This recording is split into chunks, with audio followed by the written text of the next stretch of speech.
ಓಂ ಶ್ರುತೋಪನಿಷತ್ಕ ಗತ್ಯವಿಧಾನಾಚ್ಚ ಓಂ ಶ್ರುತೋಪನಿಷದ್ ಗಮ್ಯಾಯ ನಮಃ. ತತ್ಪುರುಷೋ ಮಾನವಃ ಸೈನ ಬ್ರಹ್ಮ ಗಮಯತಿ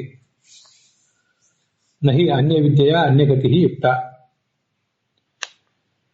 ಈ ಸೂತ್ರದ ತತ್ವಪ್ರಕಾಶಕ ನಾವೀಗ ನೋಡ್ತಿದ್ದೇವೆ.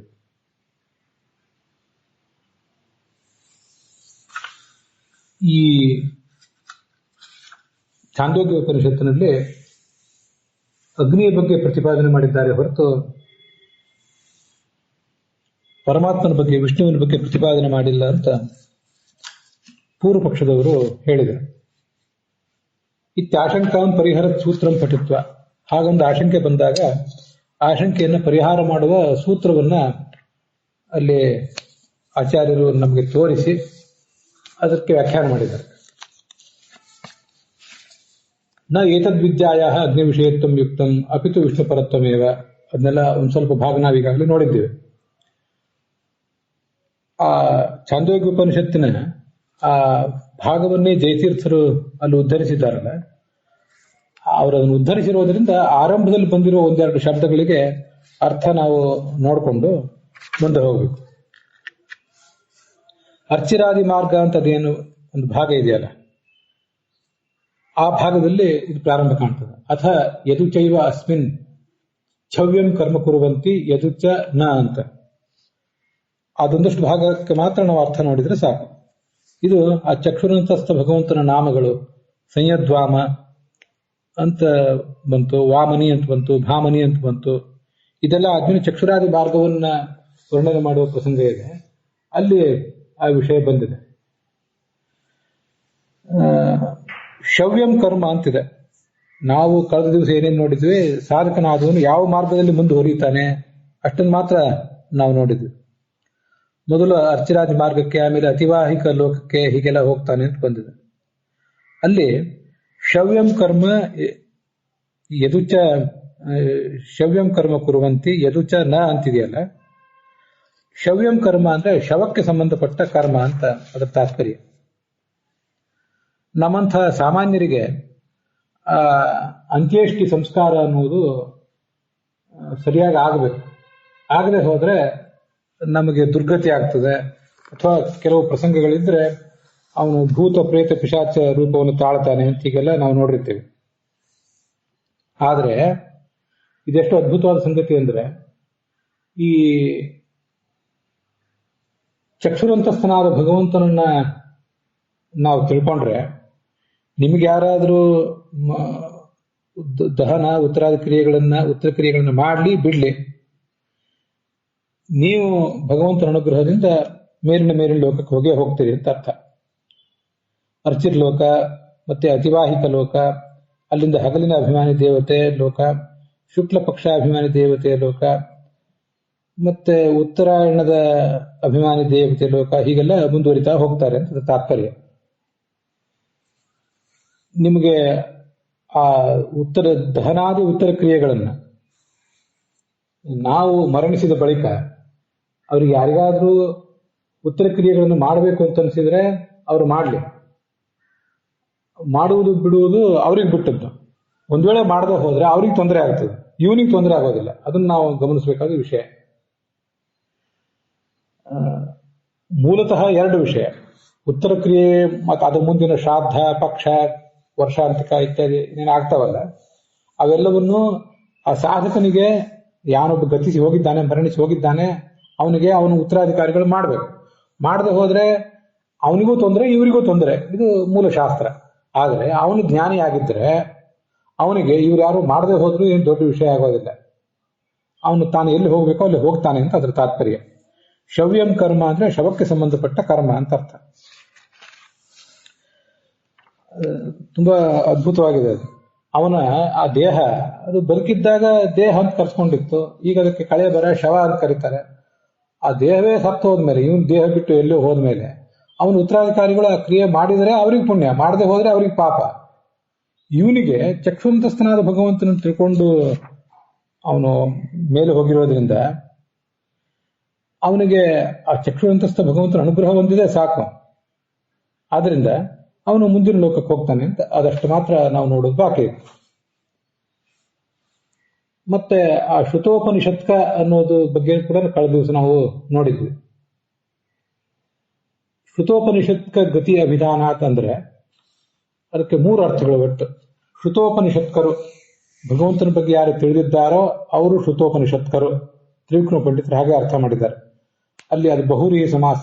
ಕ ಅನ್ನೋದು ಬಹುರಿ ಸಮಾಸ ಅನ್ನೋದನ್ನು ಸೂಚನೆ ಮಾಡಲಿಕ್ಕಾಗಿದೆ ಅಷ್ಟೇ. ಶ್ರುತಾ ಉಪನಿಷತ್ ಏಭ್ಯಸ್ತೆ ಅಂಥವರಿಗೆ ಗತಿ ಅಂದ್ರೆ ಯಾವುದು? ಬ್ರಹ್ಮಂದೇ ಗತಿ, ಅದನ್ನು ತೋರಿಸಿದ್ದಾರೆ ಅಂತ ಒಂದರ್ಥ. ಇನ್ನೊಂದು ಶ್ರುತೋಪನಿಷತ್ಗಳಿಗೆ, ಇದು ಬಹುರಿ ಸಮಾಸವೇ, ಆದ್ರೆ ಕ ಅನ್ನೋ ಪ್ರತ್ಯಯ ಇಲ್ಲ ಅಷ್ಟೇ, ಅದು ಬೇಕಾಗಿಲ್ಲ, ಅದರಿಂದ ಇಲ್ಲ. ಶ್ರುತೋಪನಿಷತ್ಗಳಾದವರಿಗೆ ಅಂತ ವ್ಯಕ್ತಿಗಳಿಗೆ ಕಗತಿ ಅಂದ್ರೆ ಪರಮಾತ್ಮನ ಗತಿ ಅಂತ ಅರ್ಥ. ಈಗ ಟೀಕಾದಲ್ಲಿ ಕಳೆದ ದಿವಸ ನೋಡಿದ್ವಿ, ಇನ್ನೊಂದ್ಸರಿ ಹೇಳ್ತಿದ್ದೇನೆ ಅಷ್ಟೇ.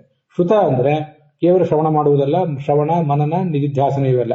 ಕಗತಿ ಅಂದ್ರೆ ಬ್ರಹ್ಮಗತಿ. ಯಾಕಂದ್ರೆ ಕಂ ಬ್ರಹ್ಮ ಖಂ ಬ್ರಹ್ಮ ಅಂತ ಹಿಂದೆ ಬಂದಿದೆ, ಪ್ರಸ್ತುತ ಆಗಿದೆ. ಇದು ಒಂದರ್ಥ. ಇನ್ನು ಕೇನ ವಾಯುನ ಗತಿರಿತಿವ, ಇದನ್ನ ಇಲ್ಲಿಂದ ಇವತ್ತು ನಾವು ನೋಡ್ಬೇಕು. ಶ್ರುತೋಪನಿಷತ್ ಕಗತಿ ಅಂದ್ರೆ ಕೇನ ಗತಿ ಕಗತಿ, ಶ್ರುತೋಪನಿಷದಾಂ ಕಗತಿ ಶ್ರುತೋಪನಿಷತ್ ಕಗತಿ, ಗತೇ ಅಭಿಧಾನಂ ಗತ್ಯಭಿಧಾನಂ ಅಂತ ಹೀಗೆ ಅದರದ್ದು ವಿಗ್ರಹ ವಾಕ್ಯ. ಅದೇ ಕೇನ ಗತಿ ಅಂತಂದ್ರೆ ಕೇನ ವಾಯುನ ಗತಿ, ಕೋ ವಾಯು ರೀತಿ ಶಬ್ದಿತಃ ಅಂತ ಹೀಗೆ ಅಭಿಧಾನವೇ ಇದೆ. ಆದ್ರಿಂದ ಕಗತಿ ಅಂತಂದ್ರೆ ಆ ಥರದ ಅರ್ಥ ನಮಗೆ ಸಿಗ್ತದೆ. ಕೋ ಬ್ರಹ್ಮೇತಿ ಸಮಾಖ್ಯಾತಃ ಈಶೋಹಂ ಸರ್ವದೇಹಿನಾಂ, ಕೇಶವ ಅನ್ನೋ ಶಬ್ದವನ್ನು ನಿರ್ವಚನ ಮಾಡುವಾಗ ಇದನ್ನು ನಾನು ನೆನಪು ಮಾಡ್ಕೊಂಡು ಹೇಳ್ತಿದ್ದೇನೆ. ಕ ಅಂದ್ರೆ ಬ್ರಹ್ಮ, ಈಶ ಅಂದ್ರೆ ರುದ್ರ, ಅವರಿಬ್ಬರಿಗೂ ಅಧಿಪತಿ, ಅವರಿಬ್ಬರನ್ನು ಮುನ್ನಡೆಸುವವನಾದ್ರಿಂದ ಭಗವಂತನಿಗೆ ಕೇಶವ ಅಂತ ಹೆಸರು ಅಂತ ಬಂದಿದೆ. ಆದ್ರಿಂದ ಕೇನ ವಾಯುವಿನ ಮೂಲಕ ಅವನಿಗೆ ಮುಂದೆ ಗತಿ ಅಂತ ಅರ್ಥ. ಅಥವಾ ಅದಕ್ಕೆ ಮತ್ತೊಂದು ಅರ್ಥ ಮಾಡಬಹುದು. ಶ್ರುತೋಪನಿಷತ್ಗಳು ಅಂದ್ರೆ ಯಾರು ಉಪನಿಷತ್ತನ್ನು ಅಧ್ಯಯನ ಮಾಡಿದ್ದಾರಲ್ಲ ಅವರಂತೂ ಎಲ್ಲ ಜನಸಾಮಾನ್ಯರಿಗೂ ಹೇಳಿದ್ದದು ಒಂದರ್ಥ. ಇನ್ನೊಂದು, ಇಲ್ಲಿ ಬಂದಿರುವ ಉಪಕೋಸಲಿಗೆ ಸೀಮಿತವಾಗಿಯೂ ಅದನ್ನು ತಿಳ್ಕೋಬಹುದು. ಶ್ರುತೋಪನಿಷದಂ ಉಪಕೋಸಲಂ ಪ್ರತಿ ಶ್ರುತಾ ಉಪನಿಷತ್ ಏನ ಸಹ ಶ್ರುತೋಪನಿಷತ್, ಅದು ಅದರ ಜೊತೆ ವ್ಯಕ್ತಿಯಕ ವಚನ. ಉಪಕೋಸಲನಿಗೂ ಕೂಡ ನಾವು ಅದನ್ನ ಅನ್ವಯ ಮಾಡಿ ನೋಡಬಹುದು. ಅವನಿಗೆ ಅದು ಅನ್ವಿತ ಆಗ್ತದೆ. ಅವನನ್ನು ಕುರಿತು ಹೇಳಿದಂತಹ ಮಾತಿದು ಅಂತ ಅದರ ತಾತ್ಪರ್ಯ. ಉಪಕೋಸಲಂ ಪ್ರತಿ ಏತದ್ವಿದ್ಯಾ ಫಲತ್ವೇನ ಕಗತ್ಯ ಅಭಿಧಾನಾತ್, ಈ ವಿದ್ಯೆಯನ್ನು ತಿಳ್ಕೊಂಡಿದ್ರಿಂದ ಫಲ ಏನು ಅಂದ್ರೆ ಕಗತಿ, ಪರಮಾತ್ಮನನ್ನು ತಲುಪುವುದು ಅಂತ. ಇಷ್ಟೆಲ್ಲ ಬಂದಿರುವುದರಿಂದ ಇದು ಬ್ರಹ್ಮನೇ ಇಲ್ಲಿ ಪ್ರತಿಪಾದಿತ ಆಗಬೇಕು ಹೊರತು ಬೇರೆ ಯಾರು ಪ್ರತಿಪಾದಿತ ಅಲ್ಲ. ಅದಕ್ಕೆ ಅವರೊಂದು ಪ್ರಶ್ನೆ ಕೇಳಬಹುದು, ನಚವಾಚ್ಯಂ ಅತ್ರ ಕಗತಿ ಕಥನಮೇವ ಶ್ರೂಯತೆ ನತದ್ವಿದ್ಯಾ ಫಲತ್ವೇನ ಐತಿ. ಹೌದು, ಕ ಅಂದ್ರೆ ಪರಮಾತ್ಮ, ಅವನನ್ನು ಕುರಿತು ಹೋಗ್ತಾರೆ ಅಂತ ಅಷ್ಟು ಮಾತ್ರ ಬಂದಿದೆ.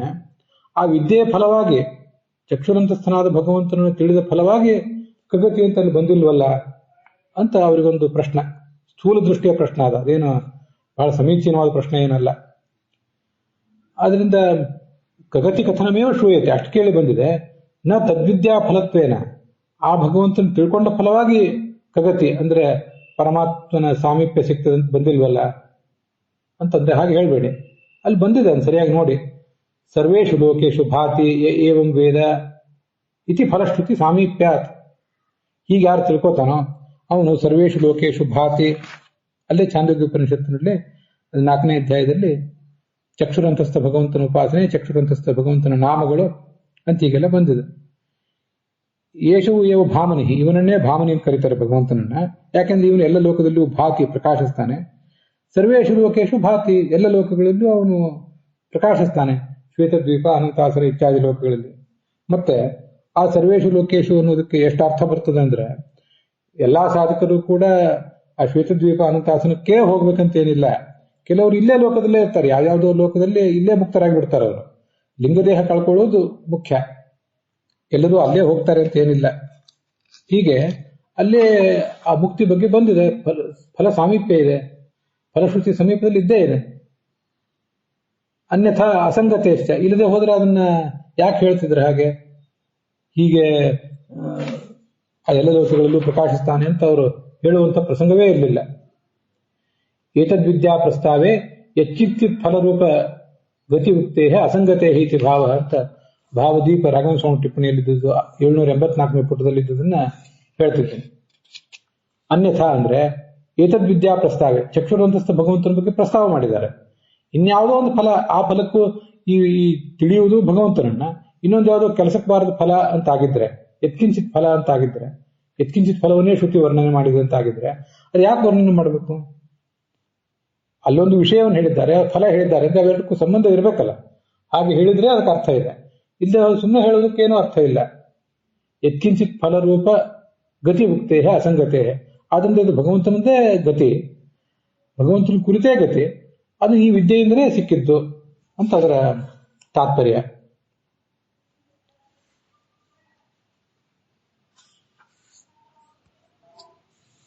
ಅಸ್ತು ಏತದ್ವಿದ್ಯಾಯಾಃ ಬ್ರಹ್ಮಪ್ರಾಪ್ತಿಃ ತಥಾಪಿ ಕುತೋ ನ ಅಗ್ನಿವಿಷಯತ್ವಂ ಇತ್ಯತಃ.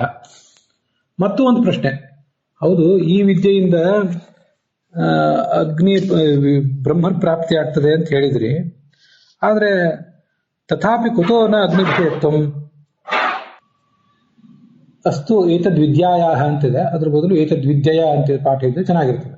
ಸರಿ, ಈ ವಿದ್ಯೆಯಿಂದ ಬ್ರಹ್ಮ ಪ್ರಾಪ್ತಿ ಆಗ್ತದೆ ಅಂತ ಒಪ್ಪೋಣ, ಆದ್ರೆ ಅಗ್ನಿ ವಿಷಯ ಯಾಕೆ ಆಗ್ಬಾರ್ದು? ಅದನ್ನ ಇನ್ನೊಂದಿಷ್ಟು ಸ್ಪಷ್ಟವಾಗಿ ಹೇಳ್ರಿ ಅಂತ ಮತ್ತೆ ಯಾರ್ದೋ ಒಬ್ರದ್ದು ಪ್ರಶ್ನೆ. ಅದಕ್ಕೆ ಉತ್ತರ ಕೊಡ್ತಾರೆ ಆಚಾರ್ಯರು ಭಾಷ್ಯದಲ್ಲಿ, ನಹಿ ಅನ್ಯ ವಿದ್ಯೆಯ ಅಂತ. ನಹಿ ಅನ್ಯ ವಿದ್ಯೆಯ ಅನ್ಯಗತಿಯುಕ್ತ, ತಿಳಿಯುವುದು ಯಾರನ್ನ, ಹೋಗಿ ತಲುಪುವುದು ಮತ್ತಾರನ್ನ ಅಂತ ಹೀಗೆ ಹೇಳೋದು ಸರಿ ಆಗ್ತದ? ಅದು ಉಚಿತ ಅಲ್ಲ. ನಹಿ ಇತಿ ನಹಿ ಇಯಂ ಅಗ್ನಿವಿದ್ಯಾ, ಯದಿ ಇಯಂ ಅಗ್ನಿವಿದ್ಯಾ ತರ್ಹಿ ಏತದ್ವಿದ್ಯೆಯ ಅಗ್ನಿಪ್ರಾಪ್ತಿರೇವ ಫಲತ್ವೇನ ಉಚ್ಯೇತ ನ ಬ್ರಹ್ಮ ಪ್ರಾಪ್ತಿ. ಇದು ಒಂದು ವೇಳೆ ಅಗ್ನಿವಿದ್ಯೆ ಅಂತ ಆದ್ರೆ ಇದನ್ನು ತಿಳ್ಕೊಂಡು ಅವನು ಅಗ್ನಿಯ ಬೆಳಗ್ಗೆ ಹೋಗ್ಬೇಕಲ್ಲ, ಮತ್ತೆ ಹಾಗೆ ಫಲ ಹೇಳಬೇಕು ಶ್ರುತಿ, ಹೊರತು ಬ್ರಹ್ಮ ಪ್ರಾಪ್ತಿ ಆಗೋದು ಹೇಗೆ?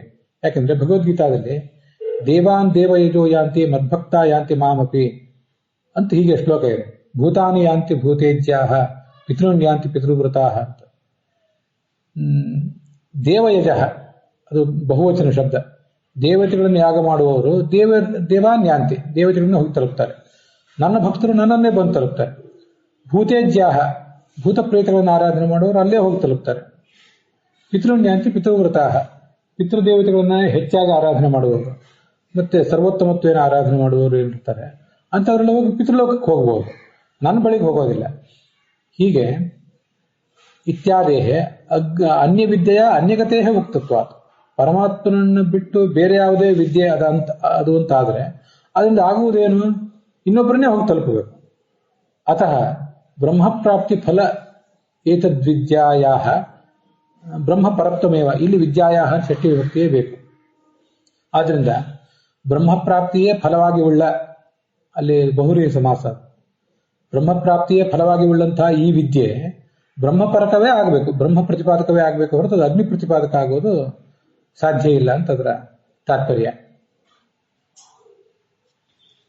ಭಗವದ್ಗೀತಾದಲ್ಲಿ 7ನೇ ಅಧ್ಯಾಯದಲ್ಲಿ 23ನೇ ಶ್ಲೋಕದಲ್ಲಿ ದೇವಾನ್ ದೇವಯೋಜೋ ಯಾಂತಿ ಮದ್ಭಕ್ತ ಯಾಂತಿ ಮಾಮಪಿ ಅಂತ ಉತ್ತರಾರ್ಧದಲ್ಲಿ ಕಂಡು ಬಂದಿದೆ. ಇಷ್ಟಾದ ಮೇಲೆ ಇನ್ನೊಂದು ಪ್ರಶ್ನೆ ಬರ್ತದೆ, ಅವ್ರಿಗಾಗಲೇ ಮಾಡಿದ್ದಾರೆ. ನಚ ಅಸ್ಮದ್ವಿದ್ಯಾ ಇತಿ ಉಕ್ತಿ ವಿರೋಧ, ಅದು ಟೀಕಾದ ಪ್ರಾರಂಭದಲ್ಲಿ ಅದು ಬಂದಿದೆ. ತಥಾ ಸತಿ ತಥಾ ಚ ಅಸ್ಮದ್ವಿದ್ಯಾ ಇತಿ ಅಂತರ್ಯಾಮಿ ವಿಷಯ ಯೋಜ್ಯಂ ತಥಾ ಸತಿ ಆತ್ಮವಿದ್ಯಾ ಇತಿ ಪೃಥಗುಕ್ತ್ಯಯೋಗ ಅಂತ ಬಂದಿದೆ. ಅಗ್ನಿಗಳು ಉಪದೇಶ ಮಾಡಿ ಏನು ಹೇಳಿದ್ರು ಅಂದ್ರೆ, ನೋಡು ಇದು ಬ್ರಹ್ಮ, ಇದು ಆತ್ಮವಿದ್ಯಾ, ಇದು ಅಸ್ಮದ್ವಿದ್ಯಾ ಅಂತ ಪ್ರತ್ಯೇಕವಾಗಿ ಹೇಳಿದ್ರು. ಅಸ್ಮದ್ವಿದ್ಯಾ ಅಂದ್ರೆ ಇವ್ರ ಕುರಿತಾದ ವಿದ್ಯೆ ಆಗಿರ್ಬೇಕಲ್ಲ, ಅಗ್ನಿಗಳ ಕುರಿತಾದ ವಿದ್ಯೆ ಆಗಿರ್ಬೇಕಲ್ಲ. ನೀವು ಅಸ್ಮತ್ ಅಂತ ಬಂದಲ್ಲಿಯೂ ಕೂಡ ಅಲ್ಲಿಯೂ ನೀವು ಹಠದಿಂದ ಭಗವಂತ ಅಂತಲೇ ಅರ್ಥ ಮಾಡಿದ್ರೆ ಅದೇನು ಸರಿಯಾಗೋದು ಅಂತ ಅವ್ರದ್ದು ಪ್ರಶ್ನೆ. ಏಷಾತೆ ಆತ್ಮವಿದ್ಯಾ ಅಸ್ಮದ್ವಿದ್ಯಾ ಚ ಉಕ್ತ ಅಂತ ಅಲ್ಲಿ ಬಂದಿದೆ.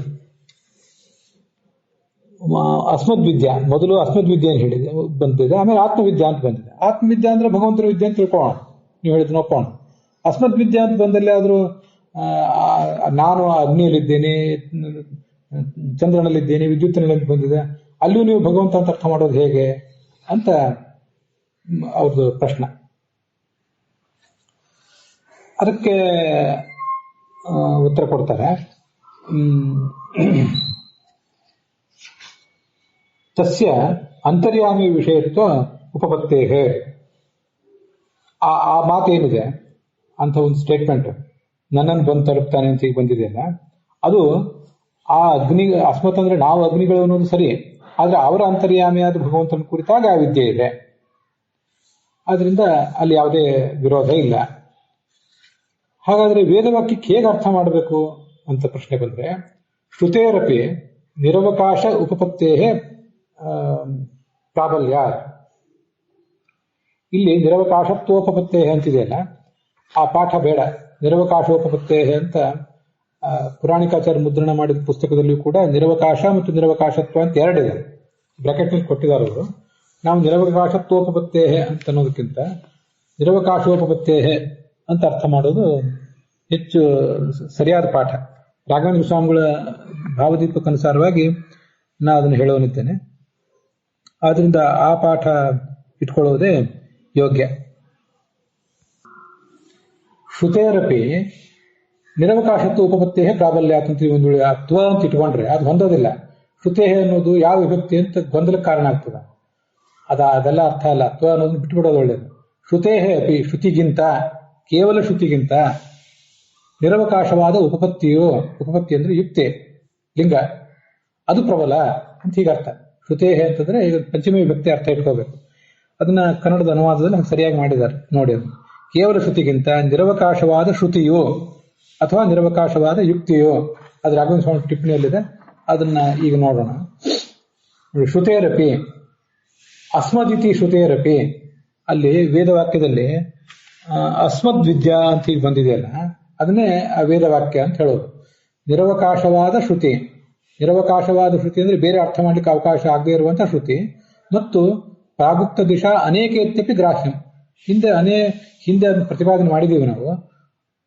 ಒಂದು ನಿರವಕಾಶ ಅನ್ನೋ ದೃಷ್ಟಿಯಿಂದ ನಮಗೆ ಪ್ರಾಬಲ್ಯ ಇದೆ, ಮತ್ತೊಂದು ಅನೇಕ ಅನ್ನೋ ದೃಷ್ಟಿಯಿಂದಲೂ ಭಗವಂತನ ಬಗ್ಗೆ ಮತ್ತೆ ಪ್ರತಿಪಾದನೆ ಮಾಡಿದ್ದಾರೆ. ಆದ್ರಿಂದ ಅನೇಕ ಅಂತ ಅನ್ನೋದನ್ನು ಇಟ್ಕೋಬೇಕು ಅಂತ ಬರೆದಿದ್ದಾರೆ.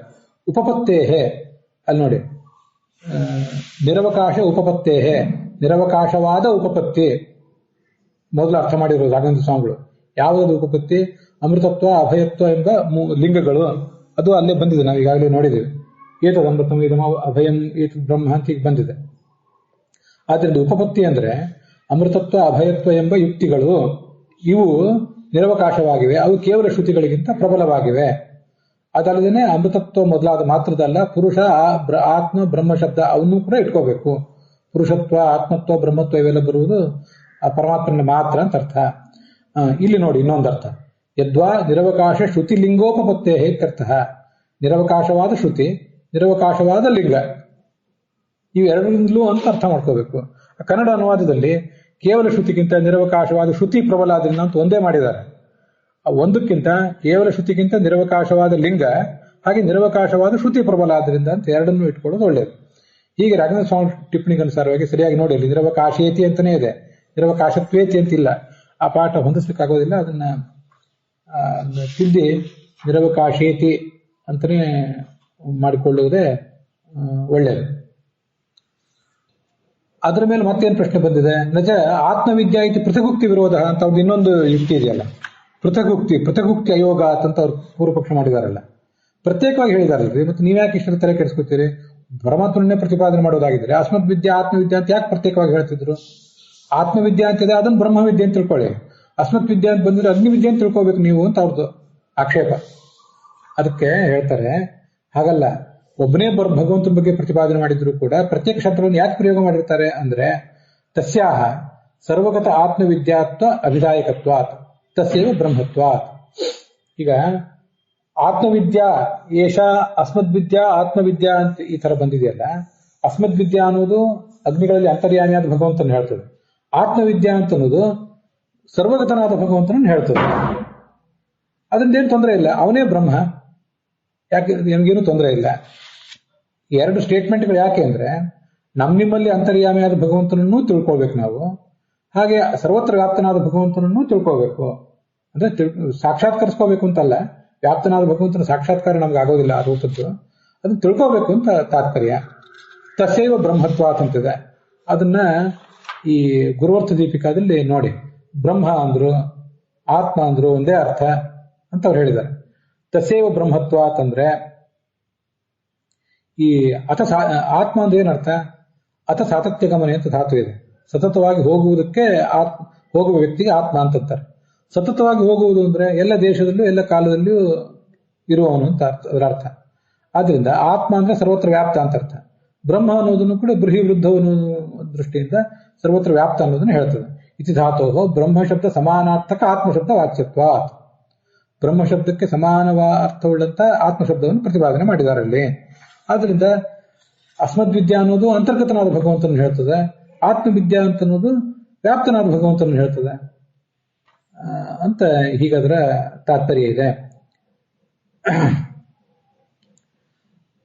ರಾಘವೇಂದ್ರ ಸ್ವಾಮಿ ಟಿಪ್ಪಣಿಯಲ್ಲಿ ಕೂಡ ತತ್ರೈವ ಭಾಷ್ಯೆ ಅಸ್ಮತ್ ಶಬ್ದೋದಿತ ಅಂತಸ್ಥಃ ಆತ್ಮ ವ್ಯಾಪ್ತೋ ಜನಾರ್ದನಃ ಅಂತ ಹೀಗೆ ಛಾಂದೋಗ್ಯ ಉಪನಿಷತ್ತಿನಲ್ಲಿ ಈ ಮಾತು ಬಂದಿದೆ.